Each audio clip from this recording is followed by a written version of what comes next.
Hi everyone, रसायन दुनिया में सभी का स्वागत करती हूँ। देखिए, हमारा जो टॉपिक चल रहा है जीओसी में, जनरल ऑर्गेनिक केमिस्ट्री। अगेन बता रही हूँ कि काफ़ी टाइम से वीडियो अपलोड नहीं किया था। एक बार फिर से हम जनरल ऑर्गेनिक केमिस्ट्री इस वीडियो में पढ़ने वाले हैं। तो जनरल ऑर्गेनिक केमिस्ट्री में हमने लास्ट टाइम इलेक्ट्रोफाइल और न्यूक्लियोफाइल, इलेक्ट्रोफिलिसिटी और न्यूक्लियोफिलिसिटी है वहाँ तक कंप्लीट कर लिया था। अब उसके बाद जो सेकंड टॉपिक अपना आता है वो आता है इलेक्ट्रॉनिक इफेक्ट, कि इलेक्ट्रॉनिक इफेक्ट है वो क्या होता है और कौन कौन से इलेक्ट्रॉनिक इफेक्ट्स हैं जो कि ऑर्गेनिक कंपाउंड्स में ऑपरेट होते हैं और क्या इनका केमिकल रिएक्शंस पे इफेक्ट होता है। वो सारी चीजें हम इस वीडियो में डिस्कस करने वाले हैं। ठीक है, तो सबसे फर्स्ट पॉइंट जो अपना आता है वो आता है इलेक्ट्रॉनिक इफेक्ट। इलेक्ट्रॉनिक इफेक्ट्स हैं वो अपने दो टाइप के होते हैं। ठीक है, कोई भी इलेक्ट्रॉन है वो किसी कंपाउंड को किस तरह से अफेक्ट करता है, किसी केमिकल रिएक्शन में उसका जो इलेक्ट्रॉन्स प्रेजेंट है उनका क्या इफेक्ट होता है, वो चीज हमें देखनी है। ठीक है, तो देखिए यहाँ पे इलेक्ट्रॉनिक इफेक्ट्स हैं वो अपने दो टाइप के होते हैं। कौन कौन से? First one is permanent effect and second one is temporary effect. Permanent electronic effect and temporary electronic effect. देखिए नाम से पता चल रहा है, परमानेंट इलेक्ट्रॉनिक इफेक्ट यानी कि जो इलेक्ट्रॉन्स हैं उनका परमानेंट डिस्प्लेसमेंट हो जाए। ठीक है, इसे हम क्या बोलेंगे? परमानेंट इलेक्ट्रॉनिक इफेक्ट बोलेंगे। दूसरा अपना टेम्परेरी इफेक्ट। टेम्परेरी इफेक्ट यानी कि एक टाइम के लिए इलेक्ट्रॉन्स जा रहे हैं दूसरी जगह, लेकिन फिर से वो क्या रहे हैं, वापस से अपनी जगह पे आ गए। ठीक है, तो इसे हम क्या बोलेंगे? टेम्परेरी इफेक्ट बोलेंगे। तो permanent electronic effect and temporary electronic effect. अब हमें यहाँ पे जो फर्स्ट वन पढ़ना है वो पढ़ना है परमानेंट इलेक्ट्रॉनिक इफेक्ट, जो कि एक बहुत ही वेल नोन इफेक्ट है। इसे हम बोलते हैं इंडक्टिव इफेक्ट। ठीक है, परमानेंट इलेक्ट्रॉनिक इफेक्ट अपना क्या होता है? Inductive effect. दूसरा नाम इसका क्या हो सकता है? Inductive effect. और इंडक्टिव इफेक्ट का एक ह्यूज एप्लीकेशन होता है अपनी ऑर्गेनिक केमिस्ट्री में, तो इसीलिए हमें ये पढ़ना बहुत ज्यादा इंपॉर्टेंट हो जाता है। So let's see permanent electronic effect अपना होता क्या है। तो परमानेंट इलेक्ट्रॉनिक इफेक्ट की यदि डेफिनेशन की मैं बात करूं तो क्या होती है? The permanent partial displacement of electrons towards more electronegative atom. करना क्या है कि जो अपने इलेक्ट्रॉन्स होते हैं, ठीक है, देखिए डेफिनेशन में मैंने क्या लिखा है? The permanent partial displacement. ठीक है, पार्शियल डिस्प्लेसमेंट होता है इलेक्ट्रॉन्स का, लेकिन वो परमानेंट पार्शियल डिस्प्लेसमेंट होता है किसी भी एक मोर इलेक्ट्रोनेगेटिव एटम की तरफ। ठीक है, देखिए होता क्या है, जस्ट फॉर एग्जांपल मैं यहाँ पे आपको एक्सप्लेन करूं कि हमने एक तो लिया हुआ कार्बन, दूसरा लिया हुआ ऑक्सीजन। जब भी ऐसा कहीं पे बॉन्डिंग देखते हैं तो हम क्या करते हैं? कार्बन पे तो लगा देते हैं पार्शियली पॉजिटिव चार्ज और ऑक्सीजन पे लगा देते हैं partially negative charge. That is inductive effect.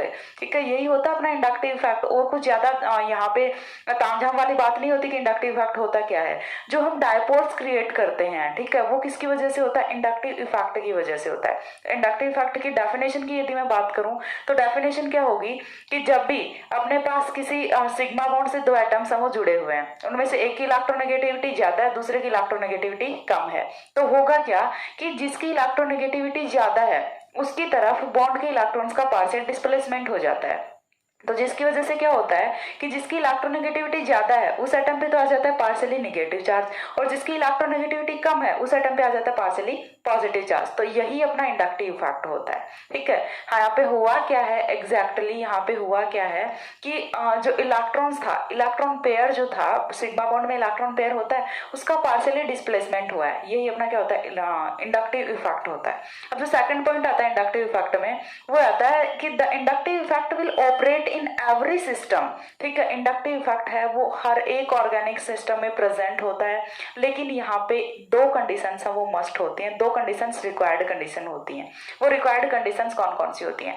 Condition number 1 कि यहाँ पे एक सिग्मा बॉन्ड है वो प्रेजेंट होना चाहिए। ठीक है, यहाँ पे सबसे पहली चीज तो क्या होती है? सिस्टम कंटेनिंग सिग्मा बॉन्ड, कि अपना जो ऑर्गेनिक सिस्टम या फिर अनऑर्गेनिक सिस्टम जिसमें भी हमें इंडक्टिव इफेक्ट को स्टडी करना है उसमें सिग्मा बॉन्ड की प्रेजेंस है वो मस्ट होनी चाहिए। सिग्मा बॉन्ड है वो मस्टली प्रेजेंट होना ही होना चाहिए।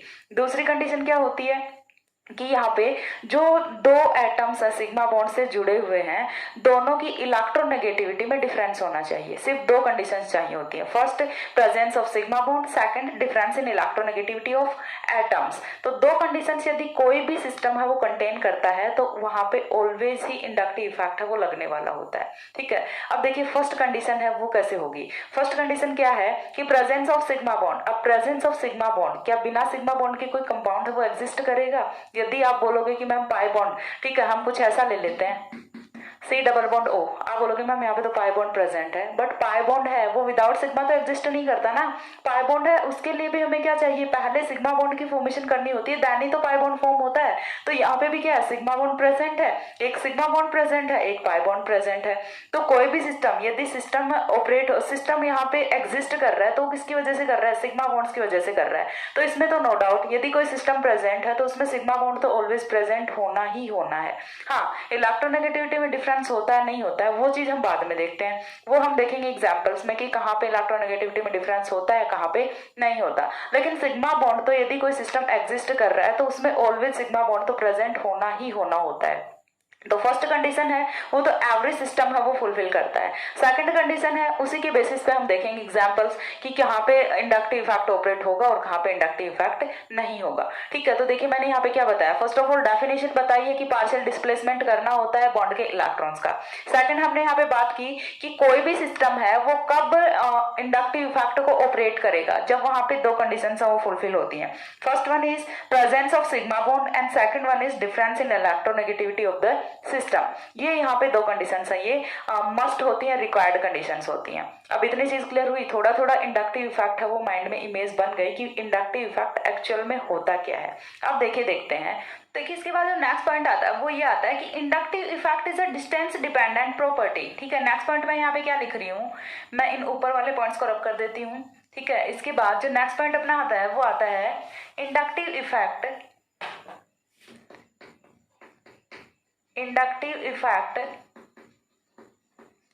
is a distance dependent property।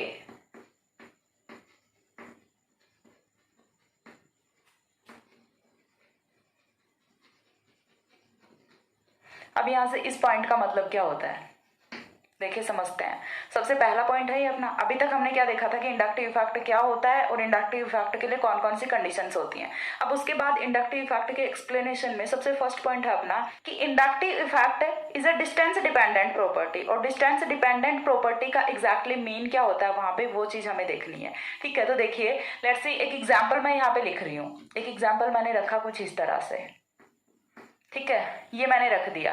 सबसे पहली चीज तो हम ये देख लेते हैं कि क्या यहाँ पे इंडक्टिव इफेक्ट की जो कंडीशंस हमने रखी हैं वो क्या फुलफिल कर रहा है कंपाउंड। सो सबसे पहली चीज है वो हमें क्या चाहिए, प्रेजेंस ऑफ सिग्मा बॉन्ड, दिख रहे हैं सारे के सारे सिग्मा बॉन्ड्स हैं। अब उसके बाद सेकंड पॉइंट है वो अपना क्या होता है कि यहाँ पे डिफरेंस इन इलेक्ट्रोनेगेटिविटी, तो कार्बन और नाइट्रोजन की इलेक्ट्रोनेगेटिविटी में डिफरेंस भी होता है, तो ये जो है ये इंडक्टिव इफेक्ट शो करेगा। ठीक है, इतनी चीज क्लियर हुई। अब यहाँ पे देखिए ये वाले जो एटम्स हैं ये यहाँ से इलेक्ट्रॉन्स क्या करेंगे, पुश करेंगे। ठीक है, इलेक्ट्रॉन्स पुश करेंगे। अब इलेक्ट्रॉन्स पुश करेंगे तो देखिए जितना इफेक्ट इंडक्टिव इफेक्ट जितना इस वाले कार्बन का लग रहा है नाइट्रोजन पे, उतना इस वाले कार्बन का नहीं लगेगा और उतना इस वाले कार्बन का तो बिल्कुल नहीं लगेगा। तो जैसे जैसे कार्बन चेन लेंथ है वो इंक्रीज करती जाती है, इंडक्टिव इफेक्ट है वो डिक्रीज करता जाता है। देखिए यहां से इस वाले कार्बन का जितना इंडक्टिव इफेक्ट लग रहा है नाइट्रोजन पे उतना इस वाले कार्बन का नहीं लगेगा। समझ आ रही है चीज। यहाँ पे देखिए एग्जाम्पल से समझने की कोशिश करना। अपना जो दोनों तरफ रस्सी खींचते हैं वो वाले गेम के बारे में पता है मेरे को, देखो उसका एग्जैक्टली नाम वाम नहीं पता, लेकिन थोड़ा सा मैं आपको समझाने की कोशिश करती हूँ। देखिए ऐसा होता है ना कि एक साइड से कुछ लोग होते हैं जो रस्सी को खींच रहे होते हैं, तो जितना रस्सी खींचने का इफेक्ट रस्सी जो जिसने पकड़ी है फर्स्ट मेंबर पे होता है उतना लास्ट मेंबर पे नहीं होता ना। और जितने ज्यादा मेंबर्स लगाते जाओगे तो जो लास्ट वाला मेंबर होता है जिसने रस्सी को पकड़ा हुआ है उस पर जो दूसरी टीम रस्सी खींच रही है उसका इफेक्ट नहीं होता। क्यों? क्योंकि उससे पहले तो काफी सारे लोग हैं ना, तो उसका इफेक्ट है वो तो बिल्कुल नहीं होता। जितना ज्यादा इफेक्ट जितना ज्यादा पहले वाला मेंबर खींचेगा दूसरी वाली टीम से उतना दूसरे वाला नहीं खींचेगा, दूसरा वाला खींच रहा है इतना तीसरे वाला नहीं खींचेगा। तो सबसे ज्यादा इफेक्ट किस पे लग रहा है, जो कि अपना पहला मेंबर होता है, यानी कि नाइट्रोजन है वो अपना यहाँ पे क्या है, अपोजिट टीम है। ठीक है, और दूसरी जो टीम है अपनी उसका फर्स्ट मेंबर ये वाला कार्बन है, सेकंड ये वाला है, थर्ड ये वाला है। तो नाइट्रोजन यहाँ से ये पूरी टीम है ये इलेक्ट्रॉन्स को खींच रही है। ठीक है, समझ आ रहा है थोड़ा थोड़ा। यहाँ से ये पूरी टीम है इलेक्ट्रॉन्स को खींच रही है। अब क्या होगा कि जितना इलेक्ट्रॉन्स को खींचने का इफेक्ट इस वाले कार्बन पे लगेगा उतना यहाँ पे नहीं लगेगा। तो कॉन्सेप्ट क्लियर हुआ कि एग्जैक्टली होता क्या है कि कार्बन चैन जैसे जैसे ग्रो करेगी, कार्बन चैन जितनी लंबी होती जाएगी तो यहाँ पे प्लस आई इफेक्ट या फिर minus I effect inductive effect है वो उतना ही कम होता जाएगा। ठीक है, इसीलिए हम क्या बोल रहे हैं, inductive effect is a distance dependent property, और ये इनवर्सली प्रोपोर्शनल होता है किसके, कार्बन कार्बन चैन लेंथ के। ठीक है, तो इंडक्टिव इफेक्ट मैं IE लिख रही हूँ शॉर्ट में। इंडक्टिव इफेक्ट है इनवर्सली प्रोपोर्शनल टू होता है कार्बन कार्बन चैन लेंथ के। ठीक है, तो फर्स्ट पॉइंट अपना हुआ ये, inductive effect is inversely proportional to carbon carbon chain length. और ये मैंने इस एग्जांपल से समझाया है कि जितना इंडक्टिव इफेक्ट इस वाले कार्बन पे लगेगा उतना यहाँ पे नहीं लगता। तो जैसे जैसे कार्बन चैन लेंथ इंक्रीज करती जाएगी इंडक्टिव इफेक्ट है वो डिक्रीज करता जाएगा। फर्स्ट पॉइंट क्लियर है। अब उसके बाद जो सेकंड पॉइंट आता है वो ये आता है कि inductive effect operated by sigma bond. ठीक है, second point is inductive effect operated by sigma bond. Pi bonds does not interfere. Pi bonds definition वगैरह वो मैं रब कर देती हूँ, साथ साथ में नोट्स अपने बनाते चलिए। Pi bonds does not interfere in inductive effect.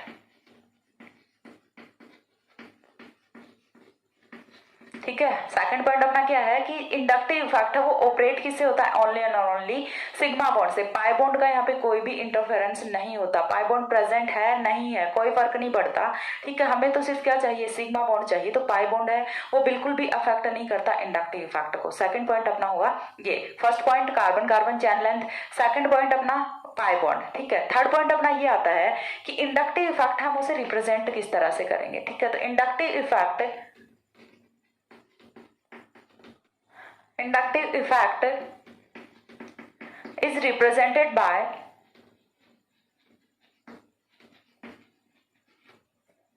और ब्रैकेट में कुछ इस तरह से रिप्रेजेंटेशन है वो हम यहाँ पे शो कर सकते हैं। यानी कि इंडक्टिव इफेक्ट है उसमें होगा क्या कि एक जो एटम है उससे इलेक्ट्रॉन्स का डिस्प्लेसमेंट है वो दूसरे एटम की तरफ हो रहा होता है। लेकिन यहाँ पे अब ये जो एटम का इलेक्ट्रॉन्स का डिस्प्लेसमेंट है ये किस बेसिस पे होता है। ठीक है, देखिए ये हमने किस बेसिस पे लिख दिया कि हमने इलेक्ट्रॉन्स का पार्शियली डिस्प्लेसमेंट इधर कर दिया। तो उसके लिए देखिए हमें एक चीज देखनी होती है, यहाँ पे हुआ क्या है कि जाय ए इज लेस देन जाय बी। ठीक है, जाय है, जाय को यहाँ पे क्या लिखते हैं, जाय है वो क्या है, इलेक्ट्रोनेगेटिविटी। ठीक है, जाय वो किसको रिप्रेजेंट कर रहा है, इलेक्ट्रोनेगेटिविटी को।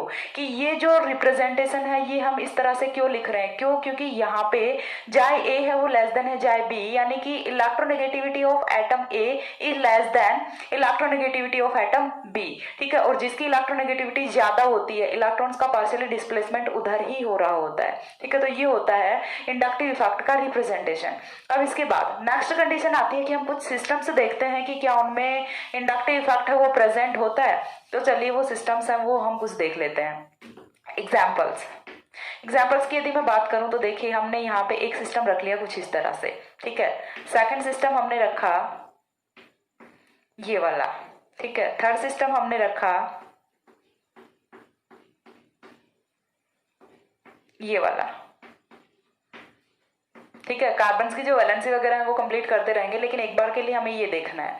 अब हम बात करते हैं, हमने यहाँ पे बोला कि कोई भी सिस्टम है वो कब इंडक्टिव इफेक्ट को ऑपरेट करेगा। तो देखिए सबसे फर्स्ट सिस्टम जो है हमारा उसमें क्या लिया हुआ, हमने सारे के सारे सिग्मा बॉन्ड्स लिए हुए हैं। सेकंड सिस्टम में हमने यहाँ पे सिग्मा बॉन्ड और साथ में पाई बॉन्ड भी लिया हुआ है। थर्ड सिस्टम में हमने एक ट्रिपल बॉन्ड लिया है, बाकी सिग्मा बॉन्ड्स लिए हैं। और हर एक सिस्टम में इलेक्ट्रोनेगेटिविटी में डिफरेंस है एटम्स की, वो तो आपको नजर आ रहा है। तो यहाँ पे कि क्या ये सारे सिस्टम्स हैं इंडक्टिव इफेक्ट को ऑपरेट करेंगे, तो ऑब्वियसली सारे के सारे सिस्टम्स हैं वो इंडक्टिव इफेक्ट को ऑपरेट करते हैं। क्यों, क्योंकि देखिए मस्ट कंडीशंस क्या है। Condition number first, presence of sigma bond. ठीक है, हमें फर्स्ट कंडीशन में क्या चाहिए, प्रेजेंस ऑफ सिग्मा बॉन्ड। इस वाले सिस्टम में सिग्मा बॉन्ड प्रेजेंट है, इस वाले सिस्टम में सिग्मा बॉन्ड्स प्रेजेंट हैं। देखिए पाई बॉन्ड प्रेजेंट है तो पाई बॉन्ड है वो यहाँ पे बिल्कुल भी अफेक्ट नहीं करेगा इंडक्टिव इफेक्ट को, ये चीज आपके माइंड में होनी चाहिए। ठीक है, थर्ड वाले में अगेन सिग्मा बॉन्ड्स प्रेजेंट है, पाई बॉन्ड यहाँ पे भी प्रेजेंट है, लेकिन पाई बॉन्ड की प्रेजेंस है वो यहाँ पे कोई इंटरफेयर नहीं करेगी। सेकंड पॉइंट अपना क्या आता है, difference in electronegativity. Difference in electronegativity, तो इलेक्ट्रोनेगेटिविटी में डिफरेंस की बात करें, यहाँ पे भी डिफरेंस है, यहाँ पे भी डिफरेंस है, यहाँ पे भी डिफरेंस है। तो all three systems containing inductive effect, चीज क्लियर हुई यहाँ से, all three systems containing inductive effect, और इंडक्टिव इफेक्ट से इलेक्ट्रॉन्स का जो डिस्प्लेसमेंट है वो किधर होता है, आगे की तरफ होता है। चीज क्लियर हो रही है, इलेक्ट्रॉन्स का डिस्प्लेसमेंट है वो किधर हो रहा है, आगे की तरफ हो रहा है, ऑक्सीजन की तरफ हो रहा है। क्यों? क्योंकि oxygen is a more electronegative atom in compare to carbon. तो यहाँ से पॉइंट क्लियर हुआ कि कौन कौन से सिस्टम्स हैं, किस टाइप की सिस्टम्स हैं जो कि इंडक्टिव इफेक्ट को कंटेन करते हैं। तो every system containing inductive effect if there is presence of sigma bonds and difference in electronegativity of atoms, बस सिर्फ दो कंडीशन चाहिए होती हैं, फिर इंडक्टिव इफेक्ट अपना काम खुद से पूरा का पूरा कर लेता है। तो ये तो हो गया इंडक्टिव इफेक्ट के बारे में। अब यहाँ पे हम किस बेसिस पे बता देंगे किसकी इलेक्ट्रोनेगेटिविटी ज्यादा होती है, कहाँ पे कहाँ पे प्लस आई इफेक्ट लगेगा, कहाँ पे माइनस आई इफेक्ट लगेगा, ठीक है। तो वो चीजें हैं वो हम देखते हैं। अब यहाँ पे देखिए नेक्स्ट जो पॉइंट अपना आता है ना वो ये आता है कि हम जनरली पढ़ते हैं inductive effect, plus I effect, minus I effect. तो ये प्लस आई और माइनस आई इफेक्ट हैं, ये क्या होते हैं और किस बेसिस पे हम डिसाइड करते हैं कि कब प्लस आई इफेक्ट होगा कब माइनस आई इफेक्ट होगा, तो वो चीज हमें देखनी है, ठीक है। तो देखिए एक बार इतना स्क्रीनशॉट लीजिए, देन मैं आगे का एक्सप्लेन करती हूँ। हो गया। अब देखिए इसके बाद जो हमें चीज देखनी है वो ये देखते हैं हम, there are two types of inductive effect, ठीक है। नेक्स्ट पॉइंट अपना क्या आता है, there are two types of inductive effect. उससे पहले हमें ये देखना पड़ेगा कि यहाँ पे एटम्स हैं वो कौन से टाइप के होते हैं, ग्रुप्स हैं वो कौन से टाइप के होते हैं, ठीक है। तो देखिए नेक्स्ट हम बात करते हैं with respect to hydrogen there are two types of groups, ठीक है। हम हाइड्रोजन के रिस्पेक्ट में रख के और यहाँ पे ग्रुप्स को दो पार्ट्स में डिवाइड करते हैं, ठीक है। देखिए मैंने यहाँ पे रखा हुआ है, एक तो मैंने ले लिया CCF, ठीक है। सेकंड मैंने यहाँ पे रखा है हाइड्रोजन एंड थर्ड मैंने यहाँ पे रखा है क्लोरीन, ठीक है। तो हमें रिस्पेक्ट में किसकी में डिवाइड करना है, हाइड्रोजन के रिस्पेक्ट में। अब हाइड्रोजन को यदि हम यहाँ से न्यूट्रल लेके चल रहे हैं कि इस वाले कंपाउंड पे कोई इफेक्ट है वो ऑपरेट नहीं होगा, तो हम यदि बात करते हैं जहां पे हमने आयरन जोड़ा हुआ है, ठीक है, कार्बन के साथ किसको जोड़ा हुआ है, मेटल को जोड़ा हुआ है, और मेटल्स हैं वो क्या करते हैं, इलेक्ट्रॉन्स को पुश करते हैं। तो ये क्या करेंगे, इलेक्ट्रॉन्स को पुश करेंगे पीछे की तरफ, ठीक है। तो जो इलेक्ट्रॉन्स को पुश कर रहा है यानी कि उसका इफेक्ट कौन सा होगा, यहाँ से प्लस आई इफेक्ट होगा। तो एक तो ग्रुप्स हैं वो कौन से हो गए, प्लस आई इफेक्ट वाले ग्रुप्स हो गए। दूसरे यहाँ से देखिए ये क्या कर रहा है, इलेक्ट्रॉन्स को, क्लोरीन है, chlorine more electronegative atom, electronegativity का तो पता होता है ना, metals are electropositive in nature and chlorine halogens are electronegative in nature. तो यहाँ से देखिए ये क्या करेगा, इलेक्ट्रॉन्स को विड्रॉ करेगा। तो हाइड्रोजन के रिस्पेक्ट में एक तो वो वाले ग्रुप्स जो कि इलेक्ट्रॉन्स को विड्रॉ कर रहे होते हैं, एक वो वाले ग्रुप जो कि इलेक्ट्रॉन्स को डोनेट कर रहे होते हैं। तो दो टाइप के ग्रुप्स हो गए यहाँ पे। तो यहाँ से देखिए इफेक्ट कौन से जनरेट होगा, माइनस आई। अब यहाँ से दो टाइप के ग्रुप्स होते हैं, एक तो वो जो कि इलेक्ट्रॉन्स को पुल कर रहे हैं, ठीक है, दूसरे वो जो कि इलेक्ट्रॉन्स को पुश कर रहे हैं। चीज क्लियर हो रही है, एक तो वो वाले ग्रुप्स जो कि इलेक्ट्रॉन्स को पुल कर रहे हैं, दूसरे वो वाले ग्रुप्स जो कि इलेक्ट्रॉन्स को पुश कर रहे हैं। इलेक्ट्रॉन्स को पुल करने वाला ये वाला कंपाउंड, ठीक है, ये क्या कर रहा है, pull the electrons, pull the electrons. दूसरा ये वाला ये क्या कर रहा है, पुश द इलेक्ट्रॉन्स। तो इलेक्ट्रॉन्स को पुल करने वाले हैं ये कौन से होते हैं, माइनस आई इफेक्ट वाले ग्रुप, ठीक है, माइनस आई इफेक्ट। और इन्हें हम बोलते कौन से हैं, electron withdrawing groups, EWG, electron withdrawing groups.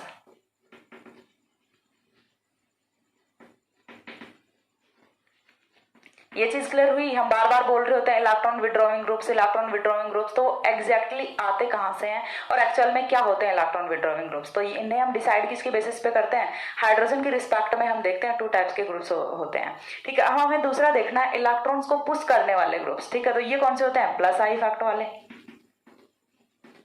ठीक है, ये कौन से हो गए, प्लस आई इफेक्ट वाले ग्रुप्स हो गए। और ये इन्हें हम क्या बोलते हैं, इलेक्ट्रॉन रिलीजिंग ग्रुप बोलते हैं, ERG, या फिर हम इन्हें क्या बोलते हैं, इलेक्ट्रॉन डोनेटिंग ग्रुप भी बोलते हैं, electron releasing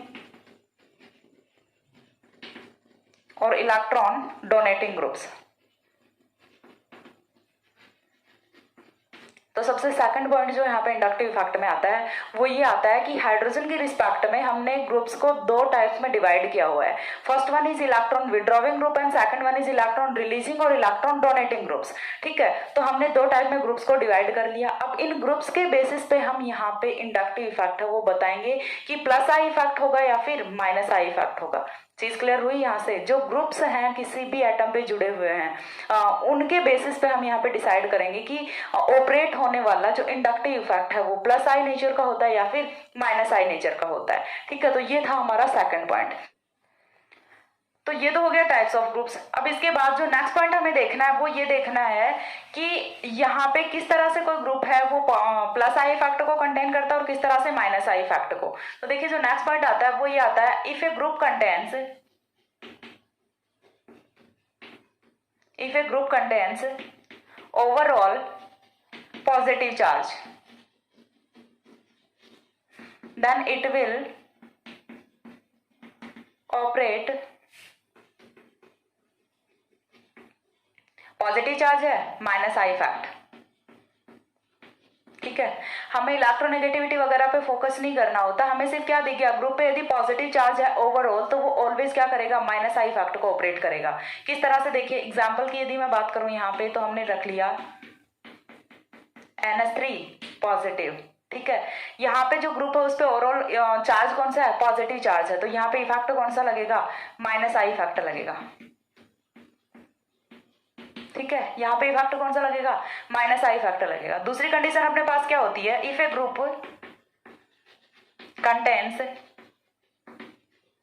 overall negative charge.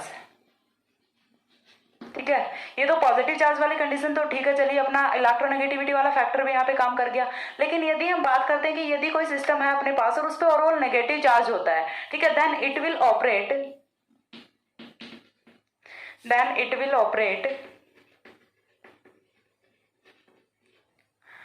Plus I effect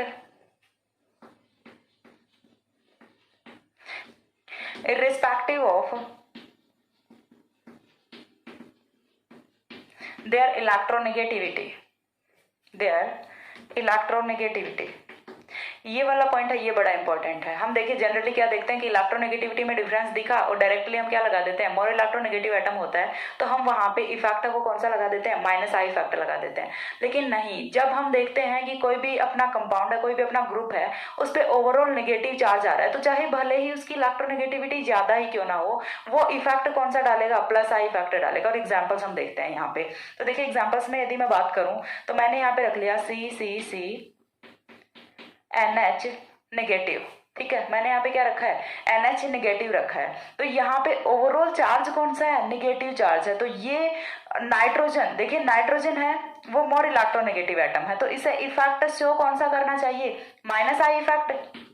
ठीक है, इफेक्ट कौन सा शो करना चाहिए, माइनस आई इफेक्ट। लेकिन ये नहीं होता, तो फिर होता क्या है, प्लस आई इफेक्ट शो करता है। ठीक है, प्लस आई इफेक्ट शो करता है। क्यों करता है, क्योंकि यहाँ पे देखिए होता क्या है, नेगेटिव चार्ज है और चार्ज का एक्यूमुलेशन है वो कभी भी स्टेबल नहीं करता किसी भी सिस्टम को। चार्ज का डिस्पर्सन है वो यहाँ पे स्टेबल करता है। तो देखिए यदि ये कंटेन करेगा माइनस आई इफेक्ट को तो यहाँ से और इलेक्ट्रॉन्स को विड्रॉ करेगा और इलेक्ट्रॉन्स को विड्रॉ करेगा। नाइट्रोजन पे ऑलरेडी नेगेटिव चार्ज है यानी कि इलेक्ट्रॉन डेंसिटी ऑलरेडी बहुत ज्यादा है, और यदि इलेक्ट्रॉन्स को और विड्रॉ करेगा इलेक्ट्रॉन डेंसिटी और ज्यादा इंक्रीज करेगी, नेगेटिव चार्ज और ज्यादा इंक्रीज करेगा। तो नेगेटिव चार्ज इलेक्ट्रॉन्स को रखने के लिए यहाँ पे स्पेस भी तो चाहिए ना, स्पेस ही नहीं है इसके पास इलेक्ट्रॉन्स को रखने के लिए, ऑर्बिटल्स ही नहीं है। तो ये क्या करेगा कि इसके पास जो खुद के पास इलेक्ट्रॉन्स हैं ये उनको देना शुरू कर देता है। ठीक है, तो यहाँ से इस बार जो एरो है वो हम कुछ इस तरह से लगाएंगे, irrespective of their electronegativity they contains plus I effect. ठीक है, समझ आ रहा है, यहाँ पे इफेक्ट कौन सा लगेगा, प्लस आई इफेक्ट लगेगा। एक और एग्जाम्पल हम यहाँ पे देख लेते हैं। देखिए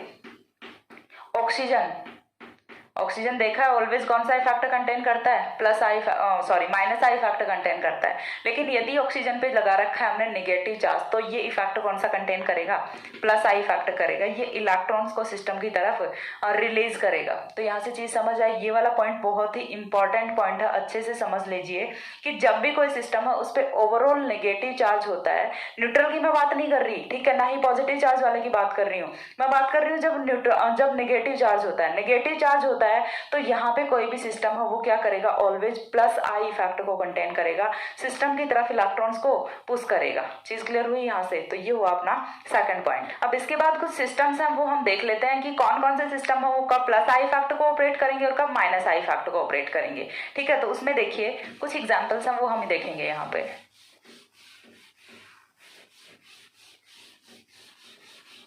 एग्जाम्पल्स की यदि मैं बात करूं तो देखिए हमें सिर्फ क्या करना है, यहां पे मैंने क्या रख दिया, NH2 रख दिया। Second example OH, third O negative. हम सिर्फ इलेक्ट्रोनेगेटिविटी वाले डिफरेंस को चेंज कर रहे हैं यहाँ पे। ठीक है, CH2 नेगेटिव।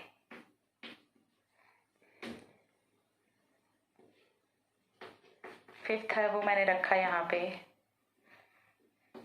N-2। ठीक है, सिक्स्थ मैंने रखा है यहाँ पे OH एंड सेवेंथ रखा है O नेगेटिव। ठीक है, अब हमें ये देखना है कि ये जो सारे सिस्टम्स हमने लिखे हैं ना, इनमें कहाँ पे प्लस आई फैक्टर लगेगा, कहाँ पे माइनस आई फैक्टर लगेगा, और जिसमें हमने अभी तक जो 3-4 पॉइंट कवर किए हैं उन्हीं का यूज होने वाला है। तो देखिए चलते हैं स्टार्टिंग से। स्टार्टिंग वाला जो है अपना न्यूट्रल कंपाउंड है, डायरेक्टली सबसे पहली कंडीशन सिग्मा बॉन्ड्स प्रेजेंट है, second condition difference in electronegativity also present है। तो हम क्या देखेंगे, कोई चार्ज नहीं है, न्यूट्रल कंपाउंड है, तो इलेक्ट्रोनेगेटिविटी जिसकी ज्यादा है वो क्या करेगा, इलेक्ट्रॉन्स को विड्रॉ करेगा, और इलेक्ट्रॉन्स को विड्रॉ करेगा तो यहाँ पे इफेक्ट कौन सा लगेगा, माइनस आई इफेक्ट।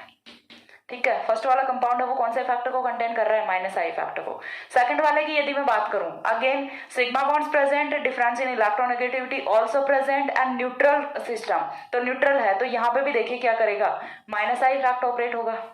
दोनों कंपाउंड्स हैं वो क्लियर हुए।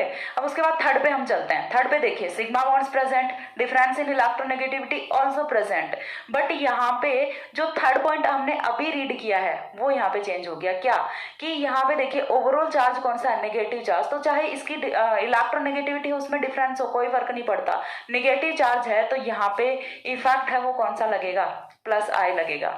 यहाँ पे देखिए यही ऑक्सीजन है वो क्या कर रहा है, माइनस आई इफेक्ट कंटेन कर रहा है, लेकिन यहाँ पे वही सेम ऑक्सीजन एटम है वो प्लस आई इफेक्ट कंटेन कर रहा है। रीजन क्या है वो समझ आ गया। ठीक है, रीजन यहाँ पे होता है inter electronic repulsion. Inter electronic repulsion क्योंकि यहाँ पे देखिए अगेन वही चीज है कि यदि इलेक्ट्रॉन्स को विड्रॉ करेगा तो पहले से यहाँ पे इलेक्ट्रॉन्स बहुत ज्यादा है और इलेक्ट्रॉन क्या करेंगे, एक दूसरे को रिपल्सन करेंगे, तो यहाँ से इंटर इलेक्ट्रॉनिक रिपल्सन की वजह से ये वाला जो सिस्टम है ये क्या कर रहा है, यहाँ पे प्लस आई इफेक्ट है वो कॉज कर रहा है। अपन चलते हैं नेक्स्ट पे। कार्बन का देखिए जनरली हम क्या देखते हैं, ऑलवेज ही कार्बन का कौन सा होता है, प्लस आई इफेक्ट होता है। देखते हैं ना हम, ऑलवेज कार्बन का कौन सा इफेक्ट होता है, प्लस आई इफेक्ट होता है। लेकिन यहाँ पे हमने क्या ले लिया, CH2 नेगेटिव देख लिया। ठीक है, कार्बन सेम है, ये वाला कार्बन भी सेम है, तो दोनों की इलेक्ट्रोनेगेटिविटी में कोई डिफरेंस नहीं है ना यहाँ पे, लेकिन फिर भी यहाँ पे चार्ज कौन सा है, नेगेटिव चार्ज है, तो नेगेटिव चार्ज होने की वजह से ये क्या करेगा, यहाँ पे प्लस आई इफेक्ट डालेगा। चीज क्लियर हुई, यहाँ पे कौन सा फैक्टर डालेगा, प्लस आई फैक्टर डालेगा। नेक्स्ट हम चलते हैं फिर से, सिग्मा बॉन्ड्स प्रेजेंट है, डिफरेंस इन इलेक्ट्रोनेगेटिविटी भी प्रेजेंट है, बट यहाँ पे देखिए अगेन क्या चीज होती है कि ओवरऑल चार्ज कौन सा है, नेगेटिव चार्ज, तो यहाँ पे भी इफेक्ट है वो कौन सा लगेगा, पॉजिटिव लगेगा। यहाँ पे अगेन देखिए इस बार हमें देखना होता है, यहाँ पे डिफरेंस इन इलेक्ट्रोनेगेटिविटी प्रेजेंट है और न्यूट्रल कंपाउंड है, तो इफेक्ट कौन सा लगेगा, माइनस आई, और सेम कंपाउंड से जब हमने H पॉजिटिव को निकाल दिया, ओवरऑल नेगेटिव चार्ज आ गया, तो अब इफेक्ट कौन सा लगेगा, प्लस आई इफेक्ट लगेगा। तो प्लस आई कब लगेगा, माइनस आई कब लगेगा, आई थिंक क्लियर हुआ होगा। सारे के सारे एग्जांपल्स हैं, इनसे आपको और भी अच्छे से क्लियर हुआ होगा। अब देखिए कुछ एग्जांपल्स मैंने यहाँ पे भी लिखे हुए हैं, यहाँ पे देखते हैं कि कौन कौन से इफेक्ट हम वो ऑपरेट होने वाले होते हैं। यहाँ पे मैंने सबसे फर्स्ट लिखा हुआ है NH3 positive, NH2 negative. NH3 positive, overall charge कौन सा है, पॉजिटिव चार्ज, तो इफेक्ट कौन सा लगेगा, माइनस आई इफेक्ट लगेगा। ठीक है, NH2 न्यूट्रल कंपाउंड, तो इफेक्ट कौन सा लगेगा, ऑब्वियसली माइनस आई लगेगा। ठीक है, दोनों में माइनस आई लगेगा, लेकिन फिर डिफरेंस क्या हुआ, तो जहां पे ओवरऑल पॉजिटिव चार्ज है उसका माइनस आई है वो न्यूट्रल के कंपेयर में ज्यादा होता है। समझ आया कि कौन से का माइनस आई ज्यादा होगा, इस वाले का माइनस आई ज्यादा होता है, इसको भूख ज्यादा होती है खाने की इन कंपेयर टू दिस। ठीक है, सेकंड मैंने एग्जांपल रखा हुआ है यहाँ पे। अगेन इस बार हमने क्या लिया, यहाँ पे हमने एक चार्ज लिया था, दूसरा न्यूट्रल लिया था। इस बार हमने दोनों ही नेगेटिव चार्ज वाले ले लिए। ठीक है, लेकिन नेगेटिव चार्ज कौन से पे ज्यादा है, यहाँ पे ज्यादा है। तो सबसे पहली चीज तो ये कि इफेक्ट कौन सा लगेगा, ओवरऑल नेगेटिव चार्ज है तो इफेक्ट कौन सा लगेगा, प्लस आई लगेगा। यहाँ पे भी कौन सा लगेगा, प्लस आई लगेगा। चीज क्लियर हुई, दोनों जगह इफेक्ट है वो कौन सा लग रहा है, प्लस आई लग रहा है। लेकिन कौन सा का इफेक्ट प्लस आई ज्यादा होता है, तो जहां पे नेगेटिव चार्ज ज्यादा होता है। यहाँ पे -2 है, यहाँ पे -1 है, तो कौन से का प्लस आई ज्यादा होगा, इस वाले का प्लस आई इफेक्ट ज्यादा होगा। थर्ड कंपाउंड पे यदि हम चलें तो थर्ड कंपाउंड पे देखिए यहाँ पे डोनर एबिलिटी है, जो कि मैंने न्यूक्लियोफिलिसिटी के टाइम पढ़ाई है, वो यहाँ पे वर्क करती है। एक निगेटिव चार्ज यहाँ पे, एक ही निगेटिव चार्ज यहाँ पे और एक ही निगेटिव चार्ज यहाँ पे है। तो सबसे पहली चीज तो इफेक्ट कौन कौन से लगेंगे। तो इफेक्ट की यदि मैं बात करूं, यहां पे भी प्लस आई, यहां पे भी प्लस आई और यहां पे भी प्लस आई। हर जगह पे इफेक्ट कौन सा लग रहा है, प्लस आई फैक्टर लग रहा है। लेकिन कौन सी जगह पे प्लस आई फैक्टर ज्यादा लगेगा वो चीज मैटर करती है। तो डोनर एबिलिटी है वो सबसे ज्यादा किसकी होती है, कार्बन की होती है। क्यों, क्योंकि इलेक्ट्रोनेगेटिविटी सबसे कम होती है, तो इसका प्लस आई फैक्टर वो सबसे ज्यादा होगा, देन इसका होगा और देन इसका होगा। तो यहाँ से समझ आया कि कब प्लस आई फैक्टर लगेगा, कब माइनस आई फैक्टर लगेगा, और कौन से का प्लस आई और कौन से का माइनस आई कब कम और ज्यादा होते हैं। ये हमने कुछ एग्जाम्पल्स में यहाँ पे देखा है। ठीक है, अब इसके बाद जो नेक्स्ट पॉइंट आता है वो ये आता है कि हम डिस्कस करते हैं एल्किल ग्रुप को, कि एल्किल ग्रुप है उसका कौन सा इफेक्ट होता है। तो एल्किल ग्रुप ऑलवेज, एक बार इतना स्क्रीनशॉट लीजिए, हो गया। अब इसके बाद नेक्स्ट आता है वो हम डिस्कस करते हैं effect of inductive effect of alkyl groups. ठीक है, नेक्स्ट आता है inductive effect of alkyl groups. तो all alkyl groups contains plus I effect. ठीक है, सारे के सारे हैं वो प्लस आई इफेक्ट हैं वो रिप्रेजेंट करते हैं, बट इनमें से भी कौन से का प्लस आई ज्यादा होता है, कौन से का प्लस आई कम होता है। तो 3 डिग्री का प्लस आई सबसे ज्यादा, देन 2 डिग्री का और देन 1 डिग्री का। ये चीज क्लियर हुई। टर्सरी एल्किल ग्रुप है उसका प्लस आई फैक्टर सबसे ज्यादा होता है, देन अपना 2 डिग्री का सेकेंडरी का होता है और देन प्राइमरी एल्किल ग्रुप का होता है। अब यहाँ पे भी एक और सिचुएशन आती है। ठीक है, if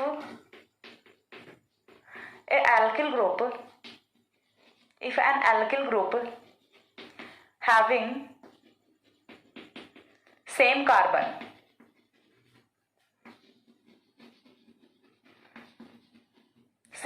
number, then branched system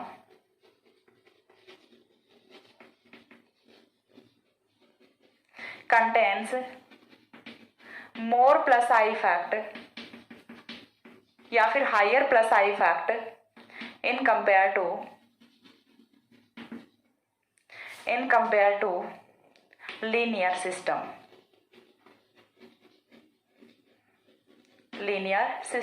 देखिए हमारे पास 2 एल्किल ग्रुप्स हैं, एक तो हमने ले लिया ये वाला, ठीक है, एक तो ये हो गया। दूसरा एल्किल ग्रुप है वो हम लेते हैं कुछ इस तरह से।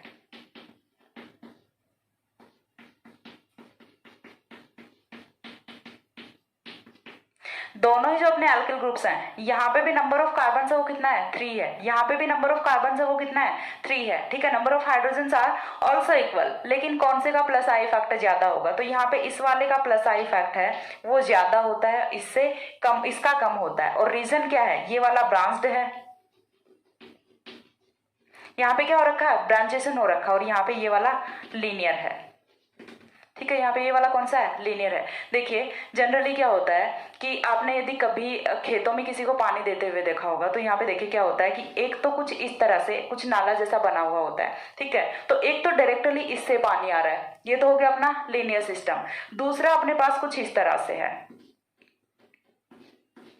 कौन सी जगह से ज्यादा पानी आएगा, इतना तो माइंड लगा सकते हो ना, इतना तो दिमाग काम करता है कि यहाँ पे देखिए 2 जगह से पानी आ रहा है, एक यहाँ से आ रहा है, एक यहाँ से आ रहा है, लेकिन यहाँ पे वही पानी है, दोनों जगह से पानी है वो बराबर आ रहा है, यहाँ पे वही पानी है, लेकिन इतना पानी का प्रेशर नहीं बन पाएगा जितना यहाँ पे होता है। क्यों, क्योंकि यहाँ पे पानी को 2 जगह से आने के लिए स्पेस मिल रहा है, तो वो एकदम से ज्यादा आता है और यहाँ पे धीरे धीरे करके आता है। तो चीज क्लियर हुई। तो ब्रांच्ड सिस्टम है वहां पे प्लस आई फैक्ट है वो ज्यादा होता है in compare to linear system. ये हो गया गया अपना ब्रांचेशन का कॉन्सेप्ट। अब इसके बाद जो आता है वो अपना आता है कॉन्सेप्ट ऑफ हाइब्रिडाइजेशन। तो कॉन्सेप्ट ऑफ हाइब्रिडाइजेशन है वो अपना क्या होता है, देखिए वो चीज हम देख लेते हैं। हाइब्रिडाइजेशन है वो किस तरह से प्लस आई और माइनस आई फैक्टर को अफेक्ट करता है, ठीक है। तो उसके लिए देखिए मैंने यहाँ पे एक एग्जांपल लिखा हुआ है। एग्जांपल में मैंने यहाँ पे लिखा है CH3, इसका हाइब्रिडाइजेशन है वो क्या होता है, sp3 होता है। CH2 hybridisation sp2, CH hybridisation sp। तो यहाँ पे हाइब्रिडाइजेशन sp3 है, यहाँ पे हाइब्रिडाइजेशन sp2 है, यहाँ पे हाइब्रिडाइजेशन sp है। अब sp3 वाला जो होता है सिस्टम, उसका इफेक्ट तो लगता है प्लस आई, यहाँ पे ध्यान से देखिएगा। sp2 वाले का लगता है माइनस आई और sp वाले का भी लगता है माइनस आई। ये वाला कॉन्सेप्ट है, ये बहुत ही मोस्ट इंपॉर्टेंट कॉन्सेप्ट है। sp3 सिस्टम जो भी होता है एल्किल ग्रुप, उसका इफेक्ट तो होता है प्लस आई इफेक्ट, sp2 का भी माइनस आई होता है और sp का भी माइनस आई होता है। तो यहाँ पे रीजन है वो क्या होता है, ठीक है। तो sp में यदि हम परसेंटेज एस करेक्टर की बात करें तो यहाँ पे परसेंटेज एस करेक्टर वो कितना होता है 25%, यहाँ पे 33 और यहाँ पे 50%। तो होता क्या है, percentage S character is inversely proportional to plus I effect, ठीक है। तो यहाँ पे काम कौन सा करता है, percentage S character inversely proportional to plus I effect. पहली चीज तो ये हुई। अब ये होता क्यों है, क्योंकि प्लस आई इफेक्ट का काम क्या है, इलेक्ट्रॉन्स को पुश करना। और जहां पे परसेंटेज एस करेक्टर ज्यादा होगा तो वहां पे देखिए percentage S character just like हम कुछ इस तरह से समझ सकते हैं। ये यहाँ पे अपना प्योर एस ऑर्बिटल है, ये यहाँ पे अपना sp है, ये यहाँ पे sp2 है और ये यहाँ पे sp3 है। तो यहाँ से इलेक्ट्रॉन्स को निकालना ज्यादा आसान होगा कि यहाँ से इलेक्ट्रॉन्स को निकालना। ऑब्वियसली ये न्यूक्लियस से काफी दूर हो जाता है तो यहाँ से इलेक्ट्रॉन्स को इजीली निकाला जा सकता है, लेकिन ये न्यूक्लियस है, ये यहाँ से इलेक्ट्रॉन्स को नहीं आने देगा। तो जहाँ पे परसेंटेज एस करेक्टर ज्यादा होगा वहां पे डोनर एबिलिटी ही कम होती है। और प्लस आई फैक्टर का तो मतलब ही क्या है, डोनर एबिलिटी है। तो जहाँ पे sp3 हाइब्रिडाइजेशन होता है जिस कार्बन का, वहां पे प्लस आई फैक्टर लगता है और बाकी में माइनस आई फैक्टर लगता है। ये वाली जो चीज है ना ये काफी इंपॉर्टेंट है। अलाइलिक सिस्टम में, बेंजाइलिक सिस्टम में काफी वर्क करता है ये फेनिल में। जो भी हम केमिकल रिएक्शंस वगैरह पढ़ते हैं एल्किल हैलाइड्स की, फिनोल्स की, उनमें काफी इंपॉर्टेंट यूज होता है इनका।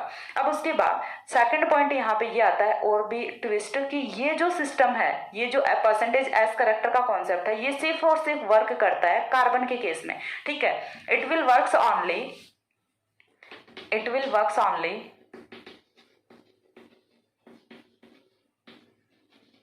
in the case of carbon।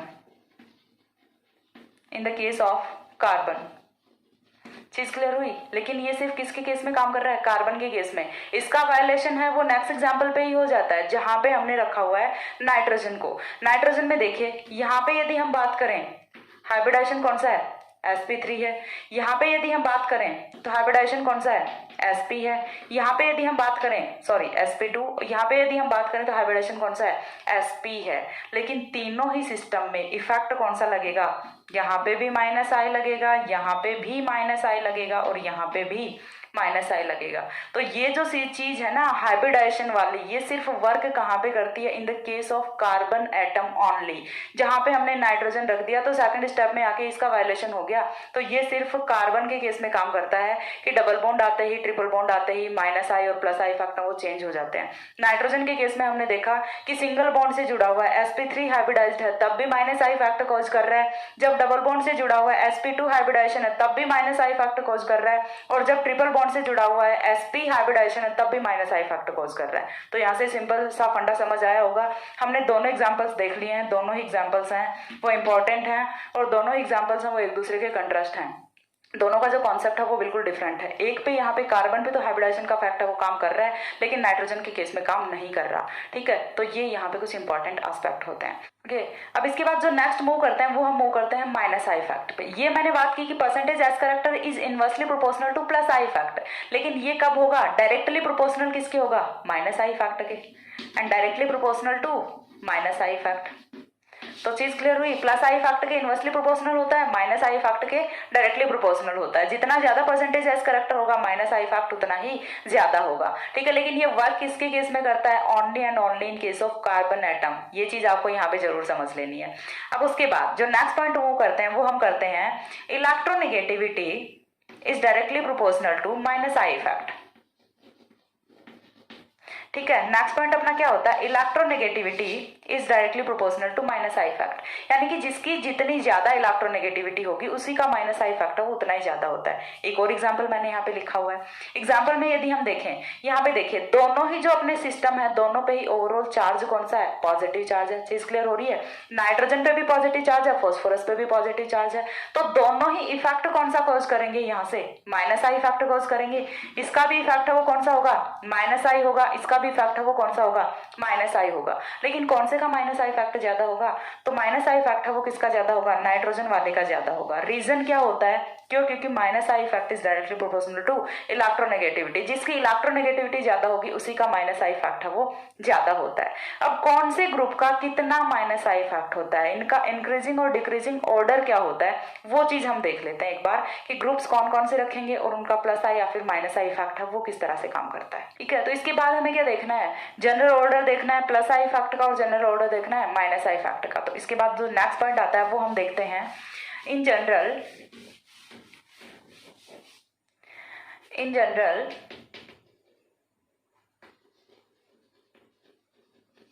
order of minus I effect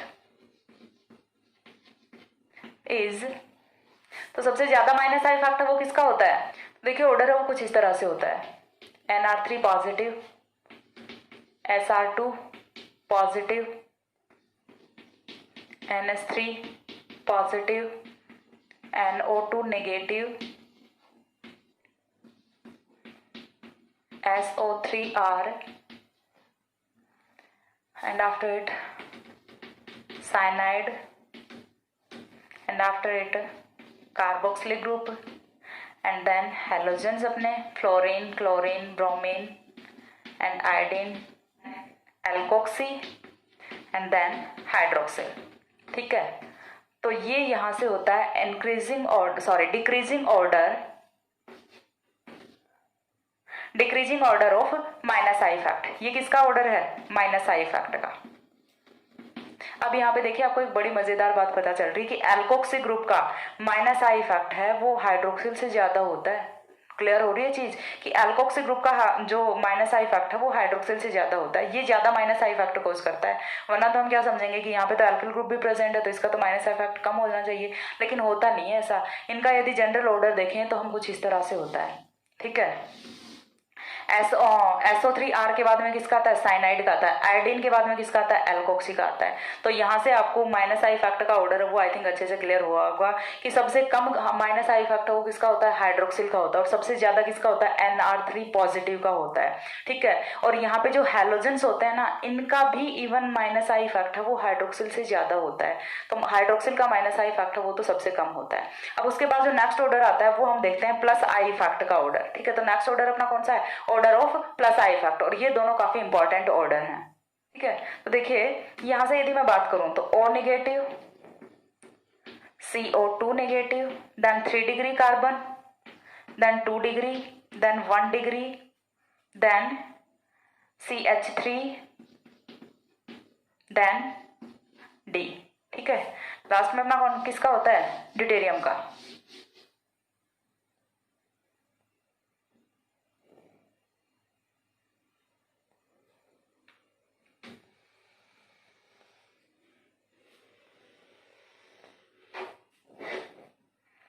then D, then H। ठीक है, तो चीज क्लियर हुई यहाँ से।